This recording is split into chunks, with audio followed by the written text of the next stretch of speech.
Okay, હવે આપણે જોઈએ પરફેક્ટ એનું ફોર્મેટ કેવું હશે. ઓકે, સૌથી પહેલા શું આવશે ભાઈ પત્રમાં ઉપરની બાજુ શું આવશે? શું નામ કીધું હતું આપણે એનું? શીર્ષ ભાગ. શીર્ષ ભાગ. ઓકે, શીર્ષ ભાગ શું શું રજૂ કરે છે આપણને ખબર છે. નામ રજૂ કરે છે, સરનામું રજૂ કરે છે, પછી તારીખ રજૂ કરે છે. ઓકે, તો જોઈએ જ્યાં સુધી આપણને કોઈ નામ કીધું નથી ત્યાં સુધી નામ આપણે શું રાખીશું? ક ખ ગ રાખીએ. ચલો, ક ખ ગ. ઓકે, બની શકે તો બરાબર છે. જેટલું આનું જે ફોર્મેટિંગ છે ને, માનો કે તમે અહેવાલ લેખન કરતા હોય તો પણ માનો કે પ્રેષણમાં મોકલનાર મેળવનાર એવું લખતા હોય તો એનું ફોર્મેટિંગ છે કે પરફેક્ટ લાઈનમાં થાય એવો આપણે પ્રયત્ન કરીશું. માનો કે તમે ક ખ ગ અહીંયા લખો પછી અહીંયાથી તમે આમ સરનામું લાઈન એવું શરૂ ન કરી શકો, એ બહુ ઓડ લાગે. ઓકે, એટલા માટે આપણે શું કરવાનું છે, જેવું આ ક ખ ગ લખ્યું અહીંયા સીધું આપણે એના નીચેથી એક્ઝિટ ચાલુ કરીશું. સરનામું લાઈન 1 પછી અલ્પ વિરામ. જો મિત્રો યાદ રાખજો અહીંયા ક ખ ગ લખો તો ક પછી ટપકું, ખ પછી ટપકું ને ગ પછી ટપકું ફરજિયાત કરવાનું. ઓકે, સરનામું લાઈન 1 પછી અલ્પ વિરામ ફરજિયાત કરવાનું. ઓકે, પછી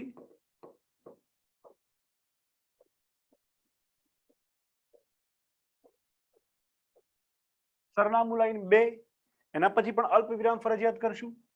પછી જે તે મૂળ શહેર લખો એના પછી ફરજિયાત પૂર્ણ વિરામ. એટલે કે ત્યાં તમારું એડ્રેસ કેવું થઈ જાય છે? પૂરું થઈ જાય છે, એટલા માટે ત્યાં પૂર્ણ વિરામ. ઓકે, પછી તારીખ લખીશું. તારીખ 20/3 સોરી 3 માં આગળ 0 કરવાનું રહી ગયું છે, એવી ભૂલ આપણે પરીક્ષામાં નહીં કરીએ. 20/3. હવે માની લો કે તમે આવું લખો છો ને 2021 તો ચાલશે, પણ તમારે ખાલી 21 બતાવવું છે, ખાલી 21, તો તમે પહેલા આવું લોપ ચિહ્ન કરશો પછી 21 બતાવશો. ઓકે, આનાથી લોપ ચિહ્નથી શું ખબર પડે કે આગળ કંઈક એવું છે લખાણ કે જેનો લોપ કરવામાં આવ્યો છે. મતલબ કે 21 છે તો ખબર પડે કે હાલ 2021 ચાલે છે તો 2000 મતલબ કે 2 અને 0 જે છે એનો લોપ કરેલો છે. તારીખ આપણે આવા ફોર્મેટમાં લખીશું. ક ખ ગ, સરનામું લાઈન 1, સરનામું લાઈન 2, શહેર 20/3/21. ઓકે, આ જેવું પૂરું થાય એટલે એની સીધી લાઈનમાં મૂળ જે તમારો હાંસિયો છે, મૂળ હાંસિયો, ત્યાં તમારે શું કરવાનું છે ભાઈ? આપણે અહીંયા શું કરતા હતા, કોઈ કહેશે મને? સંબોધન. ઓકે, તો મૂળ જે આપણો શું કહેવાય લખાણ જે હતું શીર્ષ ભાગ, એનાથી સીધી લીટીમાં તરત જ નીચે અહીંયા આપણે કરીશું સંબોધન. સંબોધન પછી ફરજિયાત અલ્પ વિરામ. ઓકે, સંબોધન પછી ફરજિયાત અલ્પ વિરામ કરીશું. જે કોઈ પણ સંબોધનો આપણે તમને સૂચવ્યા હતા એ લખ્યા પછી તમે સીધું જ અહીંયા અલ્પ વિરામ કરશો. ઓકે, સંબોધન કર્યા પછી સીધો જ તમારે જ્યાં સંબોધન પૂરું થાય છે ત્યાં નીચેથી ફકરો પાડીને લખાણની શરૂઆત કરવાની છે. શરૂઆત શેનાથી થાય છે ભાઈ? શેનાથી શરૂઆત થશે ભાઈ? અભિવાદનથી શરૂઆત થશે. ઓકે, તો અહીંયા લખીશું અભિવાદન. ઓકે, અભિવાદન પછી ફરજિયાત અલ્પ વિરામ. અલ્પ વિરામ પછી અહીંયાથી તમારા પ્રથમ ફકરાનું લખાણ શરૂ થઈ જશે. ઓકે, મતલબ કે હું અહીંયા એક લાઈન બતાવું છું, જ્યાં સુધી તમારી ફકરાની લાઈન આપેલી છે ત્યાં સુધી તમે લખાણ શરૂ કરશો. ફકરાનું જે સંબોધન વાળી લાઈન છે ત્યાંથી નીચે જ તમારું ફકરાનું માર્જિન શરૂ થશે. મતલબ કે બીજી લાઈન તમે અહીંથી લખવાની શરૂઆત કરશો, પાછા અહીંયા પહોંચશો, ત્રીજી લાઈન લખવાની શરૂઆત કરશો, પાછા અહીંયા પહોંચશો, પછી તમે ફકરો પાડતા જશો. અહીંયાથી એક ફકરો તો તમારો આ ફકરા નંબર 2. ઓકે, પછી ફકરો 3. બધું 3 ફકરા તો બહુ થઈ ગયા. લેટરમાં તમે જે લેટર લખવાના છો એમાં 3 ફકરા તો બહુ થઈ ગયા. વધીને તમે 4 ફકરા કરો, બરાબર છે? ફકરો છેલ્લે, પછી આ ફકરા પૂરા થઈ જાય પછી છેલ્લે આપણે શું કરતા હતા ભાઈ? સમાપન કરતા હતા ને, તો આ જે ફકરાની લાઈનમાં જ જે ચોથો ફકરો આવશે, મતલબ કે ફકરો 4, એ શું હશે? સમાપન. ફકરો 4 શું હશે ભાઈ? સમાપન. અથવા મેં એના માટે બીજો વસ્તુ પણ વિચારી લીધી છે, એને આપણે વિદાય વચન પણ કહી શકીએ. શું કહી શકીએ ભાઈ? વિદાય વચન પણ કહી શકીએ. કોઈ પણ વસ્તુમાંથી આપણે વિદાય લઈ જાય છીએ તો એને વિદાય વચન પણ આપણે કહી શકીશું. ઓકે, એ પૂરું થઈ જાય પછી છેલ્લે શું કરતા હતા આપણે?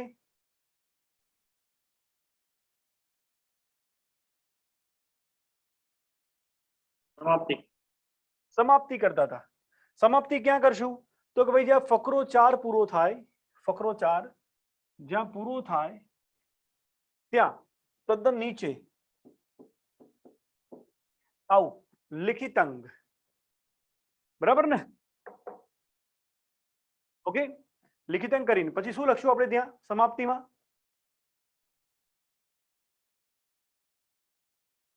આપનો વિશ્વાસ કેવું? હા, ગમે તે. મેં તમને કીધું ને કે ભાઈ આપનો વિશ્વાસુ, અથવા તો મેં તમને બીજી સમાપ્તિ પણ કીધી, આજ્ઞાંકિત.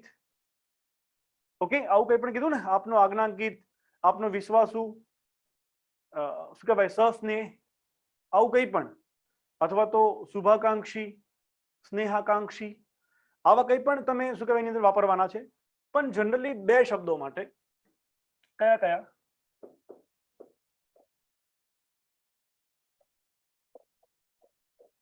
આપનો વિશ્વાસુ અને આપની વિશ્વાસુ.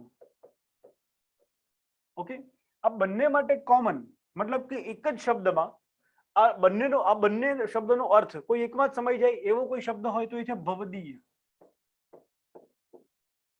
હિન્દી ભાષાનો શબ્દ છે ભવદીય. તો તમે આપનો વિશ્વાસુ, આપની વિશ્વાસુ એવું ન લખો તો તમે એ લિખિત અંગમાં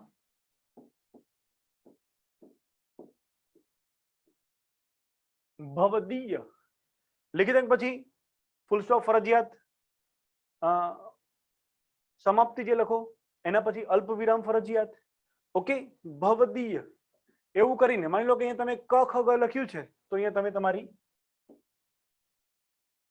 ક ખ ગ એવી સિગ્નેચર કરી દો, લેટર થઈ જાય પૂરું. સમજાય? ફરીથી એકવાર બધાને સમજાવી દઉં. શીર્ષ ક ખ ગ, સરનામું લાઈન 1, સરનામું લાઈન 2, શહેર અને તારીખ. ભાઈ આ શીર્ષમાં કોઈને કઈ તકલીફ કરી? શીર્ષમાં આજે ક ખ ગ અને સરનામું લાઈન 1 લખેલી છે ને, હા, લાઈન 1 અલ્પવિરામ ની આપણું પેજ પૂરું થાય ત્યાં સુધી ટચ થઈ જવું જોઈએ એવું કઈ ખરું? હા, મતલબ કે જે તમને પેલી જે લીટી આપી છે ને કે ભાઈ આની બહાર નહીં જવા દેવાનું, હા હા, એ લીટીની બહાર પછી તમારો લાઈન આખી લાઈન એક એની બહાર જતું રહે તો ચાલે નહીં. મતલબ કે કખગ તમારે એવા ફોર્મેટમાં લખવાનું છે કે ભાઈ સરનામું લાઈન એક સમાઈ જાય. અથવા શું કહેવાય આના માટે હું એક વસ્તુ કહું, માની લો કે તમારું ફોર્મેટ, એક એક્ઝામ્પલ લઉં છું. અહીંયા માની લો કે લાઈન તમને આપી દીધી છે, અહીંયા આ તમારું પેજનું ફોર્મેટ છે. ઓકે, કે ભાઈ આટલાની અંદર તમારે લખવાનું છે, બરાબર છે? તો તમે ક ખ ગ લખો ને એ પેલા સરનામું લાઈન 1 ને સરનામું લાઈન 2 લખી નાખો, એટલે એની ઉપર ખબર પડી જાય ભાઈ તમારે ક ખ ગ ક્યાંથી શરૂઆત કરવી. ઘણી વાર એવું થાય કે ભાઈ ક ખ ગ એવી રીતે લખાઈ જાય કે સરનામું લાઈન સેટ જ ના થાય. તો એવું ના થાય ને ખાસ ધ્યાન રાખવાનું. સમજાય છે હું તમને શું કહેવા માંગુ છું? તમારો પ્રશ્ન આ જ હતો ને કે હું કંઈક બીજું સમજાવું છું? હા સર, બરોબર. બરોબર છે ને? તો એના માટે શું કરશો તમે? પહેલા સરનામું લાઈન 1 લખી નાખો, એટલે ખબર પડી જાય કે ભાઈ આટલામાં આપણું સમાઈ જાય છે. એના પછી ઉપર લખો ક ખ ગ. સમજાય છે? ને આ સરનામું લાઈન 1 છે જે જમણી બાજુની લાઈન છે એનાથી માની લો કે 1 સેન્ટીમીટર લેફ્ટ રહે તો? મતલબ કે આમ રહી જાય તો? હા હા, હું એવું કહું છું કે એવું જરૂરી બી નથી કે તમે ટચ જ કરો. સમજો ને? ટચ કરો એવું જરૂરી નથી, પણ તમે વધુ પડતું બાળ ન લઈ જાઓ એ ધ્યાન રાખવાનું છે. વધુ પડતું ડાબી બાજુ ન રહી જાય એ ધ્યાન રાખવાનું છે. Okay okay. એપ્રોપ્રિએટ જગ્યા આપણે રાખવાની છે કે જેમાં હું કહું છું એવું માની લો કે તમે આખો એક શબ્દ સમાઈ જાય એટલી જગ્યા રાખો, આખો એક 3 અક્ષર વાળો 3 વર્ણ વાળો શબ્દ સમાઈ જાય એટલી જગ્યા રાખો તો એ યોગ્ય નથી. સમજો ને? પણ અડી બી જાય એવું બી જરૂરી નથી. Okay okay. ઓકે, હવે શીર્ષમાં કોઈને કઈ તકલીફ? શીર્ષમાં કોઈને કોઈ તકલીફ કરી ભાઈ? નહીં ને? આગળ વધીએ. ભાઈ બરાબર છે ને? આગળ વધે ને? હા બિલકુલ. ઓકે. સંબોધનમાં આઈ થિંક કોઈને કઈ તકલીફ નથી. સંબોધન આપણે કેવા કેવા કરવા એ લખાવી દીધા છે. કઈ રીતે કરવાનું સંબોધન? તો માની લો કે મેં અહીંયા લીટી દોરી છે ને, તો બસ આ તો લીટી થોડી દૂર દોરાઈ ગઈ છે. બાકી એક્ઝેક્ટ આમ લીટીને થોડુંક એકદમ નજીક રહે એવી રીતે જ આપણે સંબોધનની શરૂઆત કરવાની છે. બરાબર છે? સંબોધનની શરૂઆત ક્યાંથી કરવાની છે? એક્ઝેક્ટ અહીંયાથી. આ સંબોધન તમારું. બરાબર છે?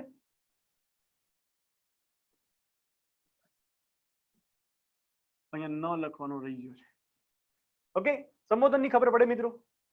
સંબોધન સમજાય? બરાબર ને? અવાજ પહોંચી રહ્યો છે? અવાજ પહોંચી રહ્યો છે ભાઈ મારો? યસ. હા સર. સંબોધન સમજાય ને બધાને? સંબોધન થી આગળ વધીએ ને ભાઈ? ડન. અભિવાદન. અભિવાદન ક્યાં લખાશે સમજી લો. તમારો જે ફકરો છે ફકરાની શરૂઆતમાં જ પહેલા અભિવાદન લખાઈ જશે. નમસ્કાર, નમસ્તે, સમથિંગ. બરાબર છે? ત્યાંથી શરૂઆત લખાણની શરૂઆત થશે. નમસ્કાર, નમસ્તે, અથવા તો તમે શું કહેવાય નમસ્તે ગુરુજી એવું કરીને પણ શું કહેવાય તમે અભિવાદન કરી શકો છો. બરાબર છે? અથવા સાદર નમસ્કાર.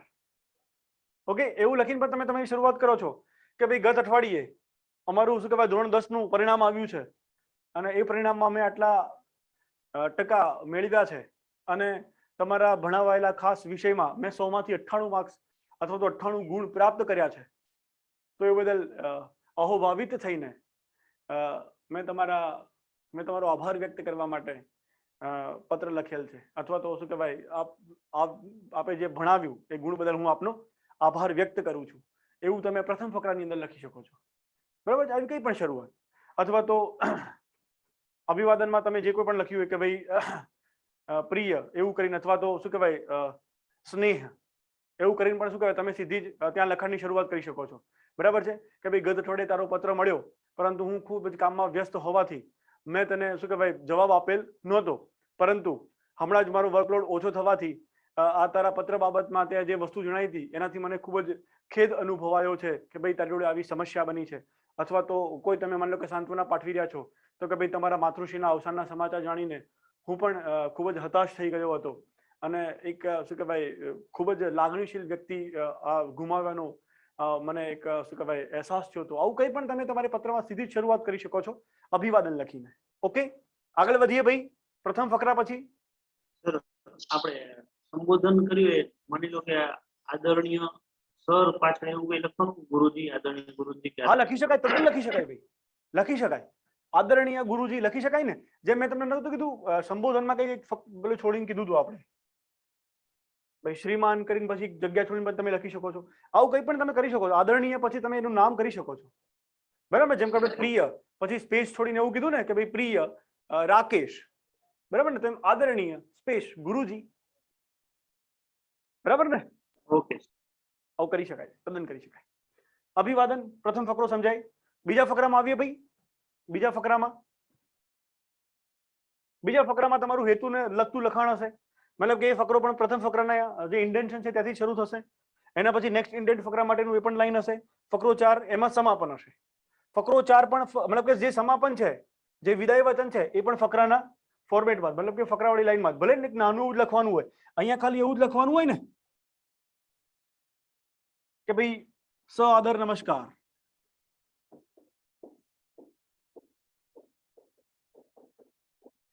એનાથી તમે તમારું સમાપન કરો છો તો પણ આટલી વસ્તુ પણ તમારે ફકરાના ફોર્મેટમાં જ લખવાની છે. બરાબર છે? આવું હોય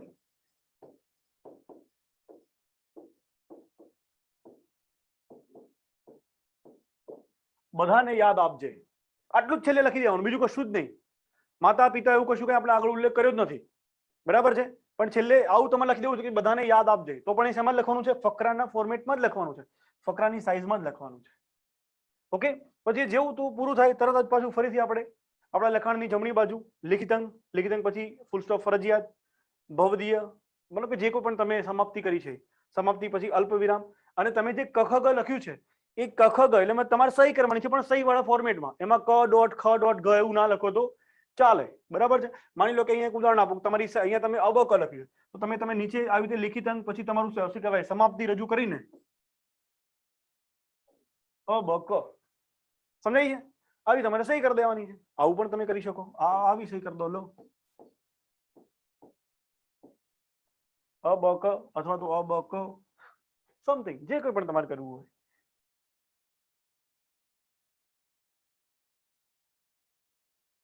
ઓકે, તો ફોર્મેટ દોરી લઈએ બધા પોતપોતાના પેજમાં. બરાબર છે ને ભાઈ? દોરી લેવું છે ને? અવાજ પહોંચી રહ્યો છે મારો? હા સર. તો દોરી લઈએ ને બધા ફોર્મેટ આપણે. બનાવી લીધું સર. બનાવી લીધું. કોઈને બાકી ખરું બનાવવામાં?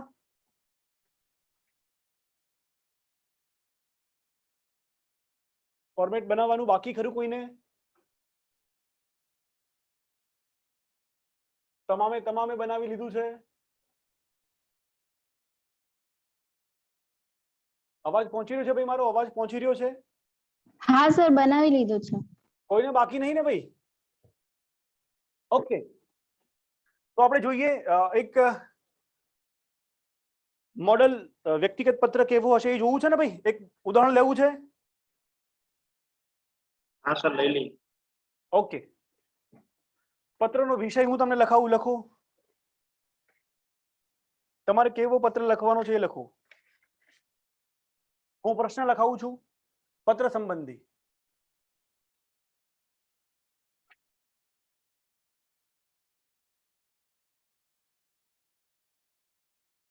હું તમને દેખાવતો છું ને બધાને? હા સર. હા ઓકે, સર. લખો. કોરોનાની વૈશ્વિક મહામારીમાં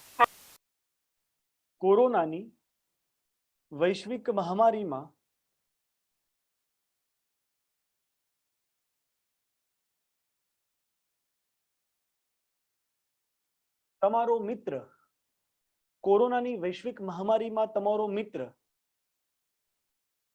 પોતાનો ધંધો ચલાવી શક્યો નથી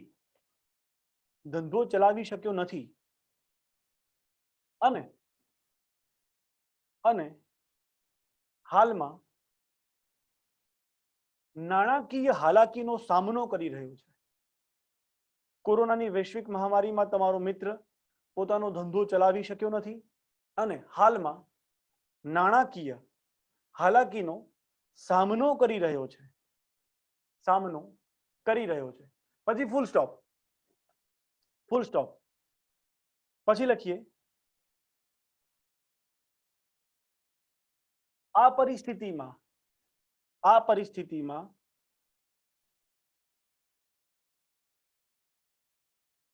ટકી રહેવાની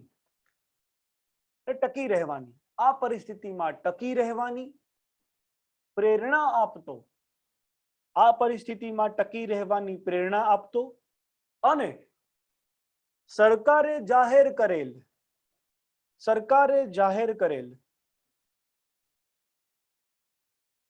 કોવિડ આર્થિક પેકેજ કોવિડ આર્થિક પેકેજને આપણે ડબલ ઇન્વર્ટેડ કોમામાં લઈશું. કોવિડ આર્થિક પેકેજ અને સરકારે જાહેર કરેલ કોવિડ આર્થિક પેકેજ અંગેની વિગતોની જાણકારી આપતો પત્ર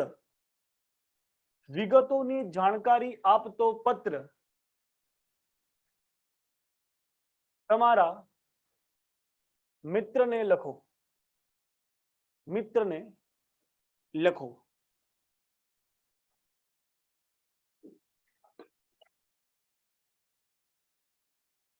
પ્રશ્ન લખાઈ ગયો ભાઈ બધાને?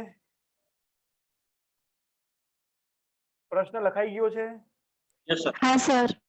ઓકે મિત્રો, તમે આ પત્રનો જે પ્રશ્ન છે એમાં પત્રનો હેતુ શું છે એ સમજ્યા?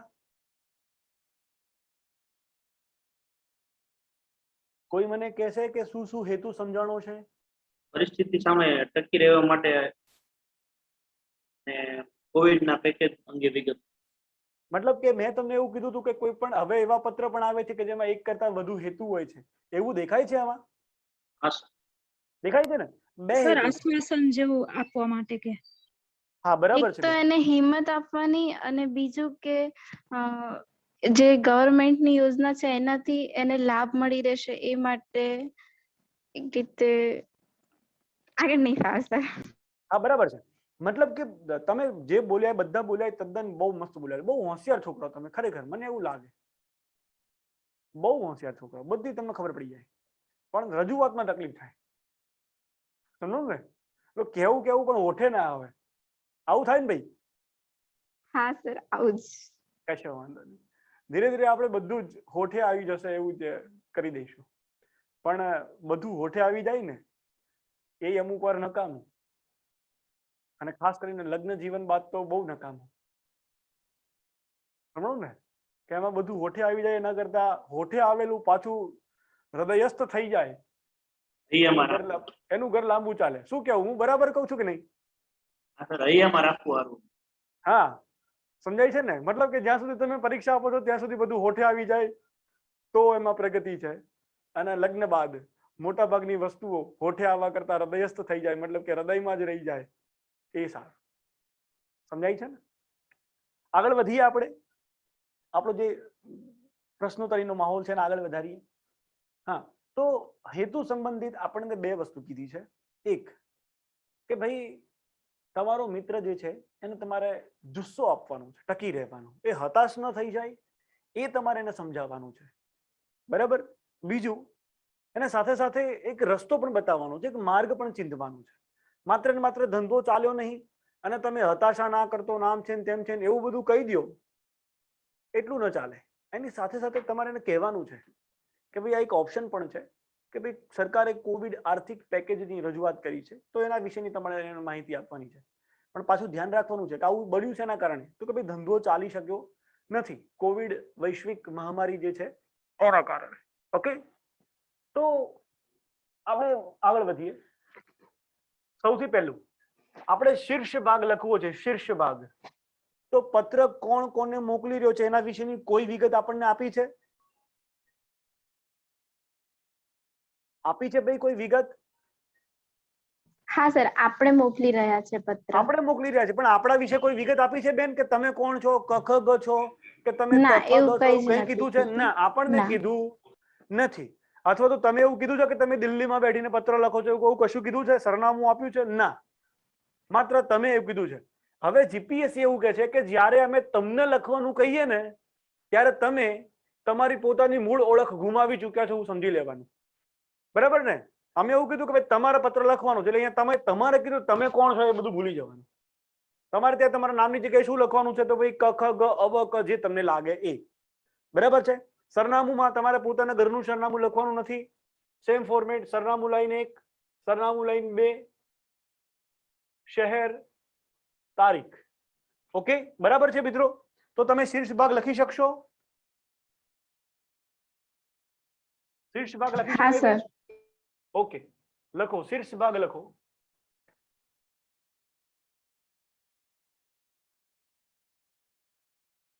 શીર્ષ ભાગ લખીએ.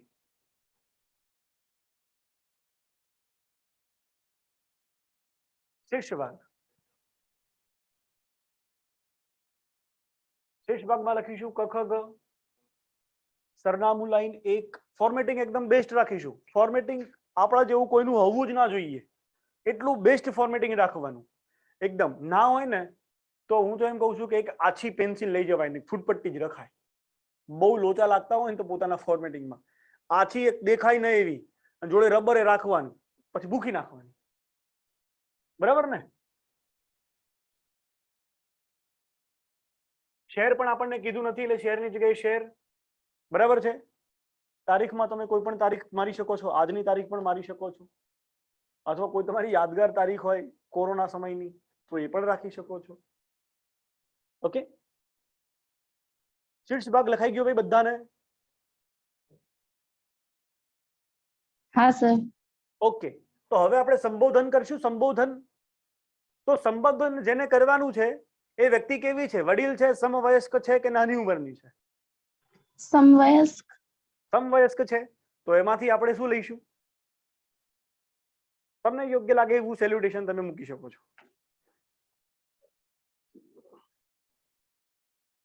ઓકે, જનરલી કેવા કેવા સેલ્યુટેશન્સ છે એની અંદર કહો તો મને. સમવયસ્કમાં પ્રિય મિત્ર, પ્રિય બંધુ, પ્રિય પ્રિય મિત્ર. મિત્રવર, પ્રિયવર, આવું બધું હતું ને? હા. ઓકે, તો હવે તમે ત્યાં કોઈ પણ લખી શકો છો, પ્રિય મિત્ર એવું પણ લખી શકો છો, અથવા તો તમે પ્રિય અવક એવું પણ લખી શકો છો ભાઈ, બરાબર ને? પ્રિય પછી સ્પેસ છોડીને અ ડોટ બ ડોટ ક એવું પણ લખી શકો છો, કેમ કે તમને તમારા મિત્રને પત્ર લખવાનો કીધો છે, તમે તમારા મિત્રને અબક ધારી લીધો છે. સમજાય છે ને? અહીંયા આપણે બીજું કોઈ નામ લખવાનું નથી. રમેશ કે પ્રિતેશ કે ગીતા કે સીતા કે એવું કોઈ નામ લખવાનું નથી. ઓકે, અબક લખશું અહીં, કેમ કે આપણે ઉપર ક ખગ લખ્યું છે, નામ ન સર, લખવું. હા, પ્રિય અને અબક વચ્ચે અલ્પવિરામ કે કઈ આવે કે સીધું કઈ નહીં, લખવાનું? પ્રિય અને અબકની વચ્ચે સ્પેસ આવશે બેન, સ્પેસ. ઓકે. ઓકે, તો અબક પછી અલ્પવિરામ આવશે ને? હા, અબક પછી અલ્પવિરામ આવશે. એમાં ક પછી પેલું ટપકું બતાવીને પછી અલ્પવિરામ બતાવવાનું.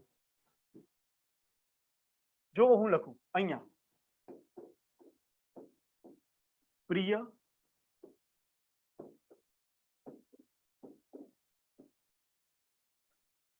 સમજાય છે?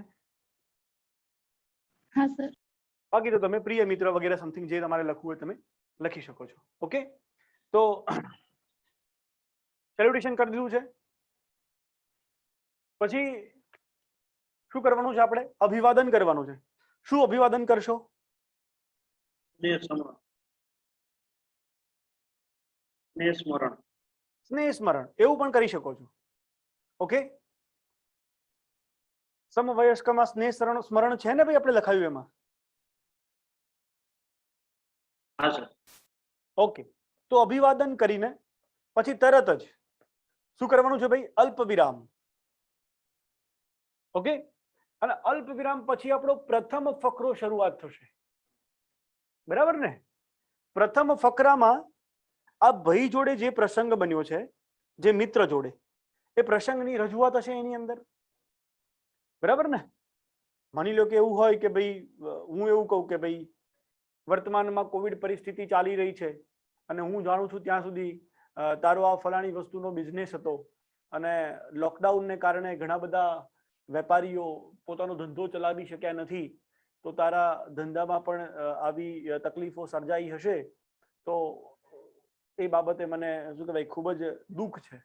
આવું કંઈ પણ તમે શરૂઆત કરી શકો છો.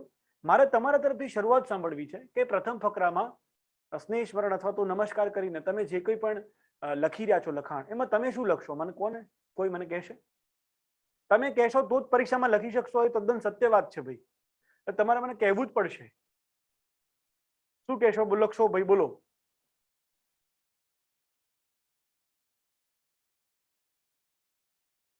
કોઈ નહીં કે? ના તો પાડો. હાય નહીં પાડતા, નાય નહીં પાડતા. કિસ મિટ્ટી કે બને હો તુમ? નહીં ફાવે સર. અવાજ પહોંચી રહ્યો છે, અવાજ પહોંચી રહ્યો છે મારો.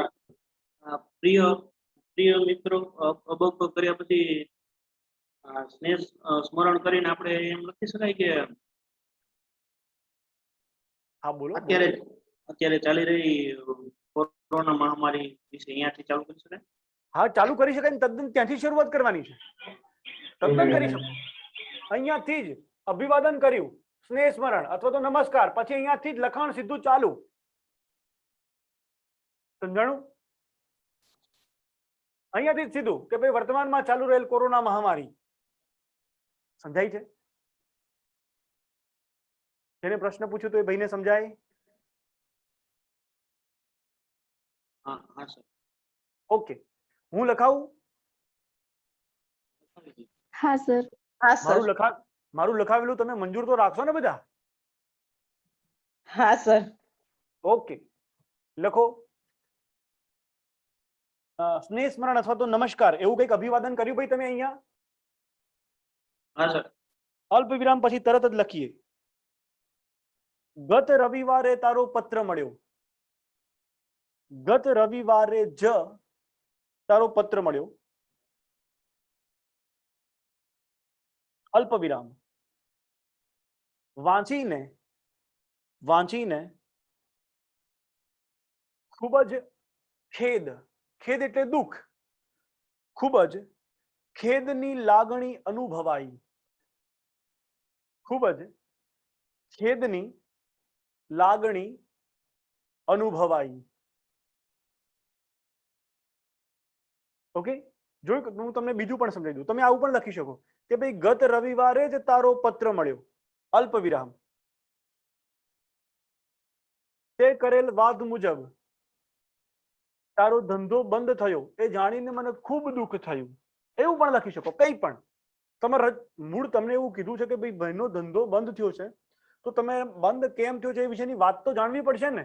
તમે કઈ કઈ રીતે જાણી શકો? એને તમને પત્ર લખીને જાણ કરી હોય તો તમે જાણી શકો, અથવા તો એના વિસ્તારના કોઈ શું કહેવાય સમાચાર તમે સમાચાર પત્રમાં વાંચ્યા, તમે એવું પણ લખી શકો કે ભાઈ ગત મંગળવારના ફલાણા ફલાણા પત્રમાં તમારા વિસ્તારના ધંધાઓમાં, મતલબ કે તમારા વિસ્તારના તમામ ધંધાઓ અને દુકાનો છેલ્લા 1.5 મહિનાથી બંધ છે એ વિશેના સમાચાર મેં વાંચ્યા અને મને સ્મરણ થયું કે અહીંયા તારી પણ દુકાન આવેલી છે, તું પણ અહીંયા ધંધો કરતો હતો, તો તારી દુકાન પણ બંધ રહી હશે અને માત્ર ને માત્ર તું આ દુકાન પર નિર્ભર હતો, તો એ વાંચીને મને ખૂબ દુઃખ થયું. આવું બધું લખી શકાય કે ના લખી શકાય? લખી શકાય. સમજણું ને? હું તમને એવું સમજાવવા માંગુ છું કે જીપીએસસી તમને એવું કહે છે કે આવો બનાવ બન્યો છે તમારા મિત્ર સાથે, બરાબર ને? હવે જીપીએસસી કીધું એટલે આપણે એવું તો લખી નહીં શકાય કે જીપીએસસી મને પ્રશ્નપત્રમાં પૂછ્યું છે કે તારો ધંધો બંધ થઈ ગયો છે એટલા માટે હું તને સાંત્વના પાઠવી રહ્યો છું. આવું લખી શકાશે ભાઈ? ના સર. સમજો ને? આપણે કોઈ પણ સોર્સ શોધવાનો છે, કાલ્પનિક સોર્સ, એક કલ્પના કરવાની છે કે તમે લેટર લખ્યો છે તો તમારા મિત્ર આવું થયું છે, તમે કઈ રીતે જાણી શકશો? આવું કઈ પણ રીતે એ તમને લેટર લખે, તમે એના સમાચાર સાંભળો, અથવા અત્યારે વોટ્સએપનો જમાનો છે, વોટ્સએપની વાત કરો, ફેસબુકની વાત કરો, એ પણ ચાલે. ઓકે, તમે ટીવી પર કોઈના સમાચાર સાંભળી રહ્યા છો, એમાં તમારા મિત્રના જ સમાચારનું કવરેજ આવ્યું હતું, બરાબર? તો કે ભાઈ શું કહેવાય, ગત બુધવારના 8 વાગે તમારા એરિયાના, મતલબ કે તમારા વિસ્તારના લાઈવ વિડીયો આવી રહ્યા હતા અને જે એમાં તમારી દુકાનો છેલ્લા 2 મહિનાથી બંધ છે એ વિશેનું કવરેજ એમાં બતાવવામાં આવ્યું હતું. તમારા એક વેપારી યુનિયનના એક વ્યક્તિએ જણાવ્યું હતું કે તમારા બધાની દુકાનો આટલા સમયથી બંધ છે ને તમે ભરપૂર હાલાકી ભોગવી રહ્યા છો, નાણાકીય હાલાકી. ઓકે, એ પ્રમુખ એવું જણાવ્યું હતું કે તમે તમામ લોકોએ વ્યાજે પૈસા લીધા છે ગુજરાન ચલાવવા માટે, કેમ કે તમારું જેટલો પણ માલ હતો એ દુકાનમાં એમને એમ પડી રહ્યો છે. ઘણા બધા વ્યક્તિઓના માલ સડી ગયા છે. આવી તમને એકદમ ઢાંસુ જેવી લાગે એવી તમે રજૂઆત કરો ને ભાઈ, સમજો ને મિત્રો? ધ્યાનમાં આવી જાય છે આ બાબતો બધી? હા સર. તો તમારે ક્યાંય બીજી કોઈ જગ્યાએ ટાંકવું હોય તો ટાંકી લો કે ભાઈ આવી રીતે કોઈ પણ રીતે તમે કોઈ પણ સમાચાર મેળવીને તમારે ત્યાં રજૂઆત કરવાની છે. પત્રથી જાણ થઈ હોય તમને, ગમે તે કોઈ પણ રીતે, ઓકે, રિઝલ્ટ બહાર પડ્યું હોય તો તમે માની લો કે આ દુકાનની આર્થિક હાલાકીની વાત છે, જગ્યાએ કોઈ પરિણામની વાત હોય, પત્ર ન મળ્યો હોય તમારા, મતલબ કે તમારા બ્રધરનો કે સિસ્ટરનો, ગમે તેનો, બરાબર છે, તો પણ તમે ઓનલાઈન માધ્યમથી એવું જાણી લીધું કે ભાઈ 10માનું પરિણામ જાહેર થઈ ગયું છે અથવા જાહેર થવાનું છે, અથવા તમે ઓનલાઈન જોયું તમારા બ્રધરના બેઠક નંબરથી, ગમે તે કોઈ પણ રીતે તમે શરૂઆત કરી શકો છો. શરૂઆત સંબંધી કોઈ સમસ્યા નહીં હવે, એવું હું માનું? Yes sir. આગળ લખીએ. શું લખ્યું છેલ્લે? ખૂબ જ ખૂબ ખેદની જ લાગણી ખેદની અનુભવ. લાગણી અનુભવાય. અનુભવાય. પછી લખો ફૂલ સ્ટોપ કરીને આગળ વધીએ.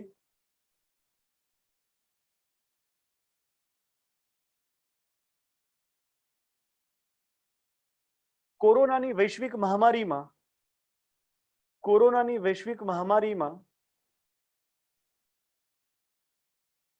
લાગુ કરાયેલ લોકડાઉનને કારણે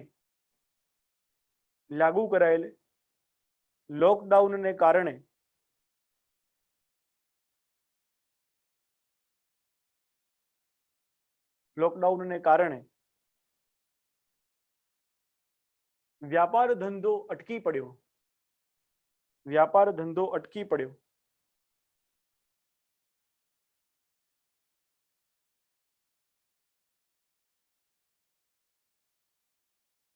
અને તું સાવ નિરાધાર બન્યો છે.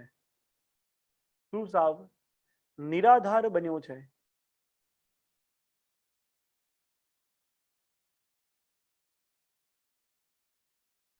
નિરાધાર બન્યો છે.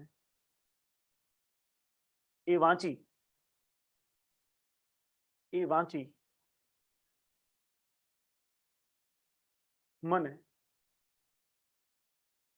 મને તારી વર્તમાન પરિસ્થિતિનો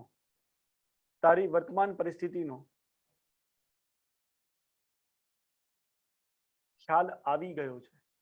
મતલબ કે તમે સમજી લીધું છે કે એની સાથે શું, મતલબ કે કેવી પરિસ્થિતિમાં એ ભય જીવી રહ્યો છે. ઓકે, પછી ફકરો પાડવાનો છે નેક્સ્ટ ફકરામાં. હવે નેક્સ્ટ ફકરામાં તમે શેનું વર્ણન કરશો ભાઈ? બીજા ફકરામાં શેનું વર્ણન કરશો? કોવિડ ને આર્થિક તરીકે એને જુસ્સો આપવાનો છે ને. આપણને શું કીધું? બીજા પત્રમાં તમારે જુસ્સો આપવાનો છે ને ભાઈ, ઉત્સાહ વધારવાનો છે, એનો પ્રેરણા આપવાની છે, ટકી રહેવાની. ઓકે, તો કોઈ મને કહી શકશે શું લખશો? કોવિડ ને આર્થિક પેકેજ વિશે કહી શકાય. ના, કોવિડ નું જો આપણે પેલા કીધું હતું, વિચારો ક્રમશઃ રાખવાના છે. એટલે પહેલા તમે એનો ઉત્સાહ, ટકી રહેવાની પ્રેરણા વગેરે એ બધું આપો કે ટકી રહેવાશે, જીવી શકાશે, કેમ નહીં જીવી શકાય. પછી એને કહો કે એક ઓપ્શન પણ છે, કોવિડ પેકેજ. સમજાણું ને? કેમ કે કોવિડ પેકેજ પહેલા જ કહી દેશે તો પછી ઉત્સાહ આપવાની કોઈ જરૂર નહીં, પ્રેરણા આપવાની કોઈ જરૂર નહીં, પૈસા મળી જાય, કામ કરી લેશે. ઓકે, હા કયો? કહી શકાય કે આવા સમયમાં આ કોરોના મહામારીમાં અત્યારે બધા માટે આવી તકલીફો છે. બરાબર છે, બરાબર પકડ્યું. તકલીફોમાં ઝઝૂમી રહ્યા છે. કોઈ છતાં હું મારા તરફથી અને બની શકે એવી હેલ્પ કરીશ. બરાબર છે, એ વાત બરાબર છે, તદ્દન પકડી શકાય. આ હું એવું કહું છું કે શું કહેવાય, આપણે પ્રથમ ફકરો જે લખ્યો ને, પ્રથમ ફકરો લખ્યા પહેલા જ માની લો કે આપણે એક ટાઈમલાઈન બનાવીએ કે આપણે શું લખશો. તો કે ભાઈ શરૂઆતમાં શું આવે, પ્રથમ ફકરામાં શું આવશે? તો કે ભાઈ સમાચાર જાણ્યાની વિગત. મતલબ કે આ તમે જે કોઈ પણ લખી રહ્યા છો એ લખવાની તમને કઈ રીતે ખબર પડી કે આવું લખવું પડશે એમ? તો એ આપણે વસ્તુ જોઈ કે ક્યાંથી ખબર પડી, કોઈ પણ જગ્યાએથી એટસેટ્રા. તો કે ભાઈ સમાચાર જાણ્યાની વિગત લખીશું, અથવા તો સમાચાર આપણે લખી રહ્યા છીએ એનું કારણ રજૂ કરશું કે ભાઈ આ કારણે આપણે એ વસ્તુ લખી રહ્યા છીએ. પછી એના હેતુ પર આવીશ. બરાબર છે. બીજો હેતુ શું છે?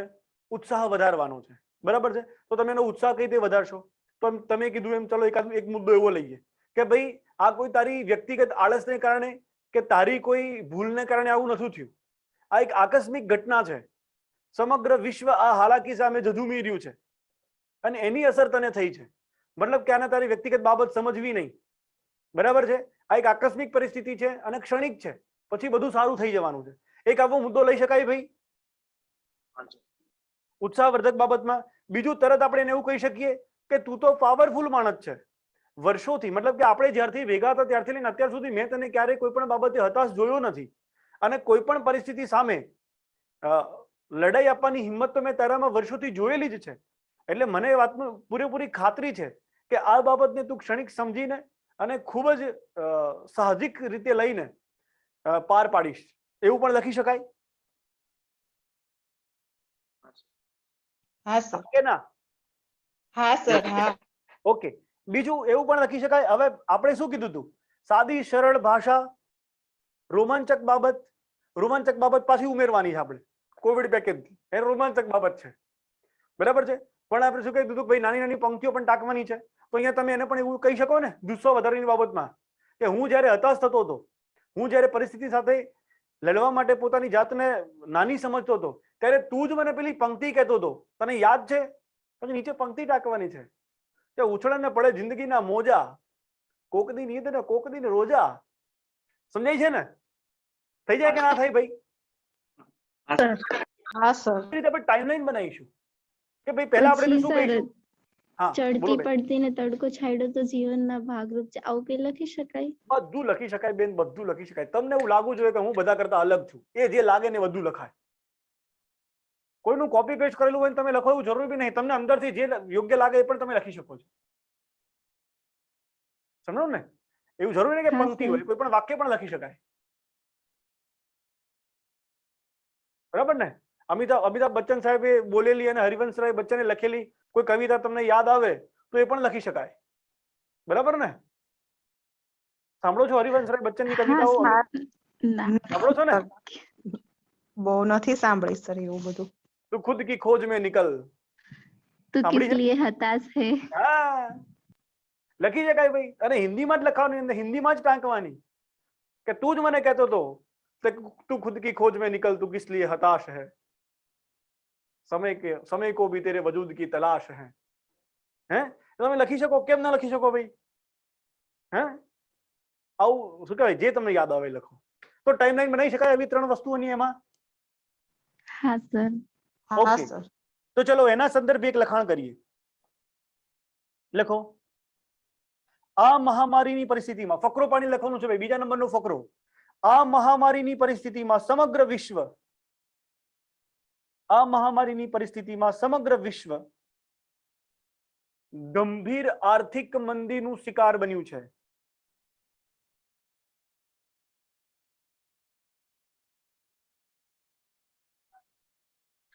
મંદીનું શિકાર બન્યું છે. એટલે તું જે હાલાકી ભોગવી રહ્યો છે, એટલે તું જે હાલાકી ભોગવી રહ્યો છે એ એ તારી વ્યક્તિગત ખામીનું પરિણામ નથી. આ મહામારીની પરિસ્થિતિમાં સમગ્ર વિશ્વ ગંભીર આર્થિક મંદીનું શિકાર બન્યું છે. ત્યાં એટલે લખ્યું ને, હા. એની જગ્યાએ બીજું કંઈક લખવું છે આપણે. બન્યું છે ત્યાં અને કરી નાખો. અને તું જે હાલાકી ભોગવી રહ્યો છે તે તારી વ્યક્તિગત ખામીનું પરિણામ નથી.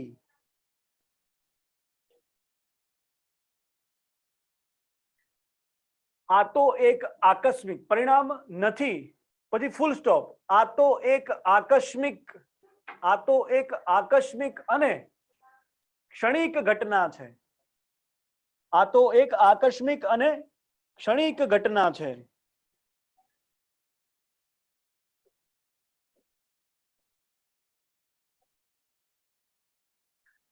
Full stop.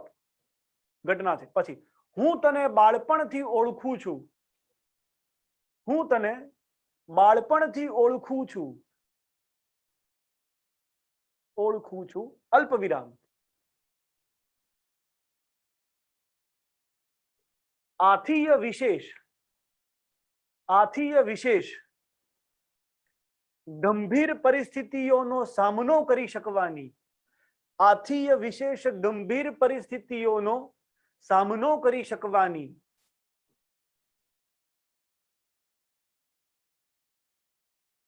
તારામાં શું લખ્યું? સામનો કરી શકવાની તારામાં નહીં, શક્તિ કરી શકવાની શક્તિ તારામાં અપાર છે.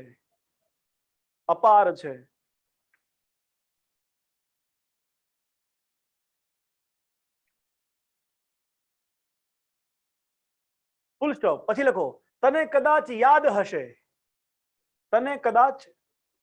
યાદ હશે, અલ્પ વિરામ. હું ઘણીવાર હતાશ થતો ત્યારે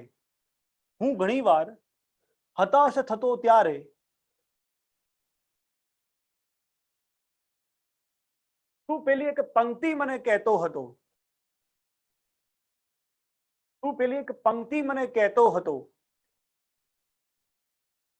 અથવા તો પણ લખી શકાય કે કદાચ તને યાદ હશે. ના, શરૂઆત એ કરી શકાય કે હું જ્યારે હતાશ થતો ત્યારે તું મને એક પ્રેરણાત્મક પંક્તિ કહેતો હતો. બરાબર, અલ્પ વિરામ. પછી લખવાનું કદાચ તને યાદ હશે. ઓકે, આવો ફેરફાર તમે કરી શકો છો તમારી રીતે. આપણે શું લખ્યું? પંક્તિ મને કહેતો હતો. લાવ આજે તને યાદ કરાવી દઉં. પછી પંક્તિ લખવાની છે. પંક્તિ તમે આપણે કીધી એવી કોઈ પણ પંક્તિ લખી શકો છો, એટલે ત્યાં ડેશ કરીને લખી નાખો પંક્તિ. ઓકે, આવી ઉત્સાહવર્ધકની થોડીક જે પંક્તિ લખવા લાયક પત્રોની હશે એવી પંક્તિઓનું એક લિસ્ટ તમને હું મોકલવાનું છું, એ પહોંચાડીશ તમને હું. ઓકે, આગળ વધીએ. આ પ્રેરણા અને જુસ્સા માટેનો એક ફકરો હતો, બરાબર છે. હવે નેક્સ્ટ, હવે શું કરવાનું છે ભાઈ, આપણી ટાઈમલાઈનમાં શું આવશે? હવે બીજો હેતુ શું છે આપણો? રોમાંચક વાતો. રોમાંચક વાત, મતલબ કે રોમાંચક વાતમાં આપણે શું રજૂ કરવાના છીએ? આપણો હેતુ રજૂ કરવાના છીએ. બીજા નંબરનો હેતુ કયો હતો? આર્થિક પેકેજ. આર્થિક પેકેજ. તો આર્થિક પેકેજમાં આપણે શું કહીશું એ ભાઈને? ચલો શું કહીશું ભાઈ?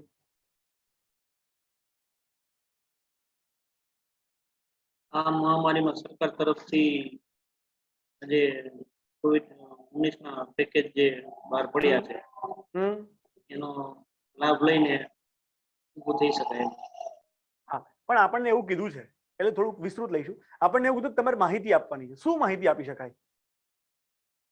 સર એવી કઈ શરૂઆત કરાય કે કહેવાય છે ને, ઈશ્વર જ્યારે બધા રસ્તા બંધ કરે છે ત્યારે એક રસ્તો તો બતાવી જ દે છે. આ મહામારીની વચ્ચે સરકાર શ્રી દ્વારા અથવા એક એવું કહી શકાય સારા ને, તદ્દન સમાચાર. એવું કહી શકાય કે રસ્તો બંધ થઈ જાય છે અને આવી જ રીતે ઈશ્વરની પ્રેરણાથી સરકારે આર્થિક પેકેજ રજૂ કર્યું, એવું કહી શકાય ને? હા, બસ તદ્દન કહી શકાય, તદ્દન કહી શકાય ભાઈ, તદ્દન કહી શકાય. પણ શું કહેવાય, હા બીજું આવું તો આપણે તમે કહી દીધું, બરાબર છે કે એવું કહી જ શકાય. પણ મારું પ્રશ્ન એ છે કે આપણને માહિતી રજૂ કરવાની કીધી છે, તો ખાલી માત્ર નામ લખીને મૂકી દઈશું કે સરકારે આર્થિક પેકેજ રજૂ કર્યું છે, તું આર્થિક પેકેજ લઈ લેજે એમ? તમારું પોતાપણું દેખાશે યાર આમાં? ના, નહીં દેખાય. શું કરશો?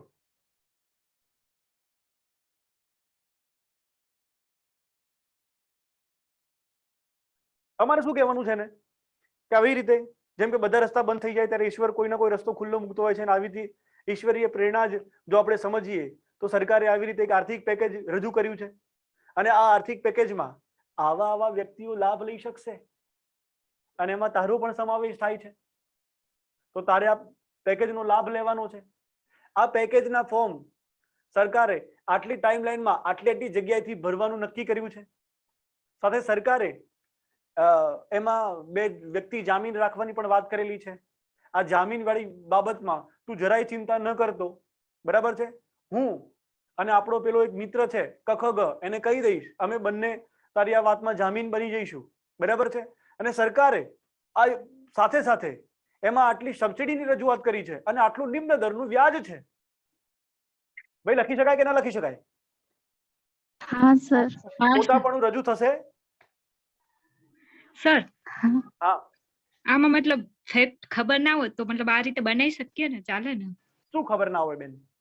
મતલબ COVID-19 ના જે પેકેજ હતા એકચ્યુઅલી બી હા, કદાચ કોઈ યોજનાની એમ ખબર ના હા, હોય તો આ રીતે હા. એમ બનાવી શકીએ ને સર? તદ્દન બનાવી શકાય બેન. આપણને તો કાલ્પનિક કીધું છે, ઓકે સર. હા, આપણને તો કાલ્પનિક કીધું છે. એવું ક્યાં કીધું છે? આ તો થોડો જીએસ નો ક્વેશ્ચન છે. ખબર હોય લખો, ખબર છે યોગ્ય રજૂઆત કરો, ના ખબર હોય એની આજુબાજુની રજૂઆત કરો. આપણને ખબર છે બેન કે લમસમ આ બધાને તમે એક રેશિયો પકડો તો બધાને ખબર છે કે કોઈને 10 લાખ રૂપિયા સરકારે આપ્યા નથી, લાખ 1.5 લાખની બધાને સહાય કરી છે. ધોરણ પકડી શકાય? હા સર. બધાને 5 થી 4% 5% એવું વ્યાજની વાત કરી હતી. એવું લખી શકાય? 6% થી પણ નીચો વ્યાજ દર છે, લખી શકાય કે ના લખી શકાય? હા સર. બરાબર ને? સબસિડીની રજૂઆત કરી હતી કે ભાઈ બધા હપ્તા કન્ટિન્યુ ભરાઈ જાય તો સરકાર એની અંદર 40,000 સબસિડી આપશે, 30,000 સબસિડી આપશે. લોન ના વ્યાજની માફી ને ટાઈમ લંબાવી હતું. હા, બધું બેન, બધું જ લખી શકાય. પણ આપણને માહિતી રજૂ કરવાની કીધી છે એટલે આ માહિતી રજૂ કરવી પડે. સમજો? ઓકે, તો ત્રીજો ફકરો લખીએ ભાઈ. ત્રીજા ફકરાની ટાઈમલાઈન શું રહેશે? આપણે શું કહેવાય વાત કરીશું કે ભાઈ એના માટે રોમાંચ જાગે એવી વસ્તુ જણાવીશું કે ભાઈ આર્થિક પેકેજ છે. ટાઈમલાઈનમાં એક વસ્તુ. બીજી, એ પેકેજમાં કોણ કોણ લાભાર્થી બની શકે છે અને તું પણ લાભાર્થી બની શકે છે એવી આપણે વાત કરવાની છે ટાઈમલાઈનમાં. નેક્સ્ટ, બરાબર છે, એનું ફોર્મ વગેરેની શું પ્રોસેસ છે અને એમાં કોઈ તકલીફ પડે તો તમારે એને મદદરૂપ થવાની વાત કરવાની છે. અને છેલ્લે પેકેજમાં આવી રીતે વ્યાજદર વગેરેની વાત કરવામાં આવેલી છે. ઓકે, લખીએ ભાઈ.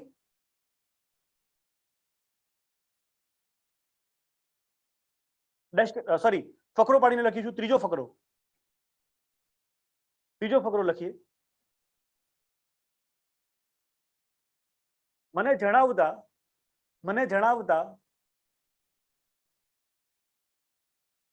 આનંદ થાય છે કે અલ્પવિરામ આપણી સંવેદનશીલ સરકારે પરિસ્થિતિને ધ્યાને લઈ કોવિડ આર્થિક પેકેજ આપવાનો સંવેદનશીલ નિર્ણય કર્યો છે. મને જણાવતા આનંદ થાય છે કે આપણી સંવેદનશીલ સરકારે પરિસ્થિતિને ધ્યાને લઈ કોવિડ આર્થિક પેકેજ આપવાનો સંવેદનશીલ નિર્ણય કર્યો છે.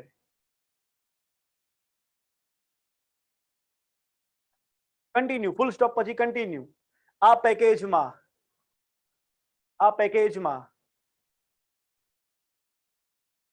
હાલાકી ભોગવી રહેલ નાના મોટા તમામ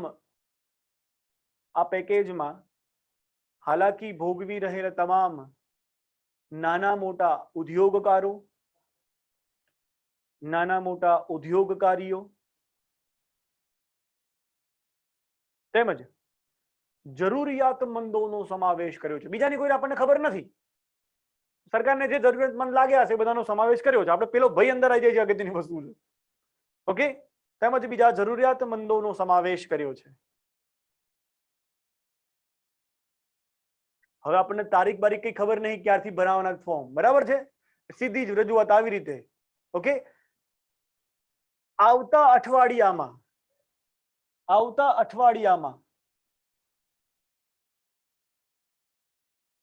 આ પેકેજ અંગેના ફોર્મ ભરાવાની શરૂઆત થવાની છે.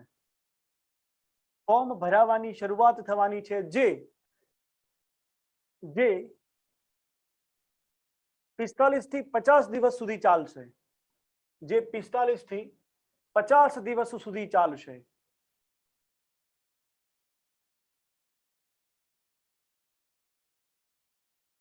ફૂલ સ્ટોપ પછી કન્ટિન્યુ.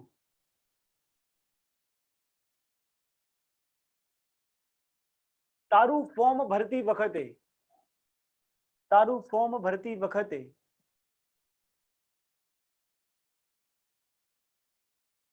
રજૂ કરવાની થતી જામીનગીરીઓ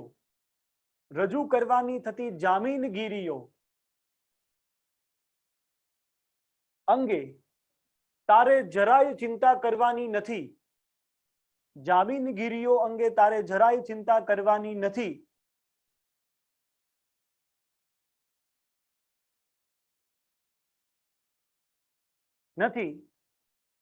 અલ્પવિરામ આ સંબંધે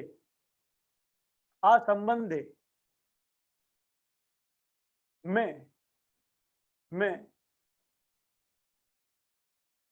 ફોર્મમાં જોડવાના તમામ કાગળ તૈયાર કરી રાખ્યા છે. મતલબ કે તમારે કહી જ દેવાનું છે કે જામીનગીરી થવા માટે હું તૈયાર જ છું, તારે કોઈ ચિંતા કરવાની જરૂર નથી. પોતાપણું રજૂ કરવાનું છે. યાર, આપણો મિત્ર તકલીફમાં છે ને કેવી સંવેદના રજૂ કરવાની હોય. હમણાં જેમ પેલા એક ભાઈએ કીધું એમ કે તારથી તારે ચિંતા કરવાની નથી, જેટલી જરૂર પડે એટલી હું બેઠો છું, મારાથી બનતી તમામ, બરાબર ને, પોતાપણું રજૂ કરવાનું છે. તમામ સંબંધે તમામ કાગળો મેં તૈયાર કરી રાખ્યા છે. એવું લખ્યું ને ભાઈ? હા સર. ઓકે, પછી લખીએ. આ પેકેજમાં સરકારે ખૂબ જ સારી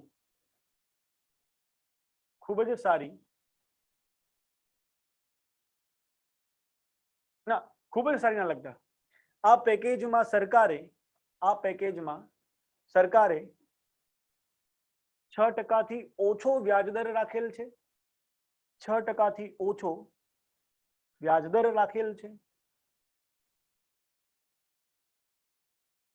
અલ્પવિરામ ભરપાઈ માટેના વર્ષ 5 થી લઈ 10 સુધીના રાખ્યા છે.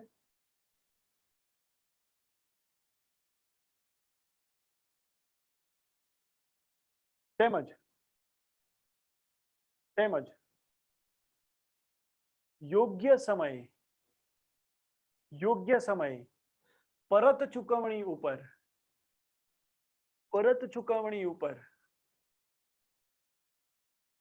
20% થી લઈ 50% સુધીની સબસિડી આપવાની. યોગ્ય સમયે પરત ચૂકવણી પર 20% થી લઈ 50% સુધીની સબસિડી આપવાની.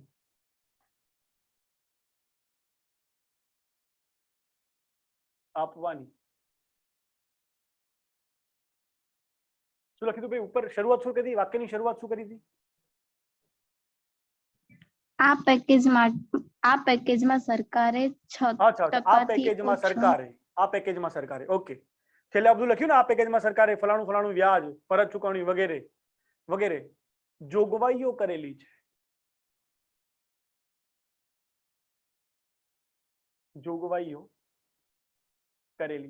રિપીટ કરજો ને. સબસિડી આપવાની છે પછી કોઈએ લખ્યું હોય તો રિપીટ કરે, કેમ કે મેં તો ડાયરેક્ટ તમને લખાવી દીધું છે એટલે મારા રિપીટેશનમાં લોચો થશે. કોઈ આખું લખાઈ ગયું હોય રિપીટ કરો ને ભાઈ. તેમજ યોગ્ય સમયે પરત ચૂકવણી ઉપર 20% થી લઈ 50% સુધી સબસિડી આપવા જેવી જોગવાઈઓ કરેલી છે. હા, અથવા આપવાની જોગવાઈઓ કરેલી છે. આપવા જેવી જોગવાઈઓ કરેલી છે. આખું સેન્ટેન્સ રિપીટ કરવાનું હતું ભાઈ તમારે. ઓકે થઈ ગયું સર. થઈ ગયું ને ભાઈ? સબસિડી આપવાની. ઓકે, પછી લખવાનું ફૂલ સ્ટોપ પછી આ ઉપરાંત પણ જો કોઈ વધુ નાણાકીય હાલાકી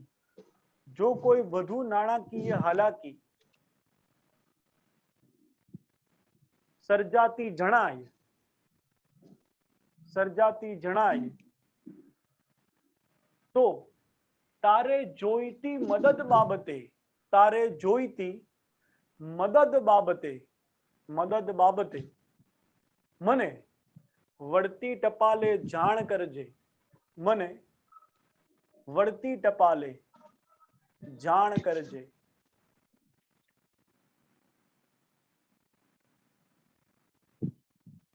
છેલ્લે સમાપન એટલે કે વિદાય વચન આપણી ફકરાની લાઈનમાં જ શું આપીશું ભાઈ? તારા આખા પરિવારને મારી યાદ આપજે. અથવા તો એવું પણ લખી શકાય કે તારા સુખી પરિવારને મારા નમસ્કાર કહેજે, અથવા કંઈ પણ તમે સમથિંગ જે તમને યોગ્ય લાગે લખી શકો છો. શું લખવું છે અહીંયા તમારે? બધાને મારી યાદ આપજે એવું લખવું છે?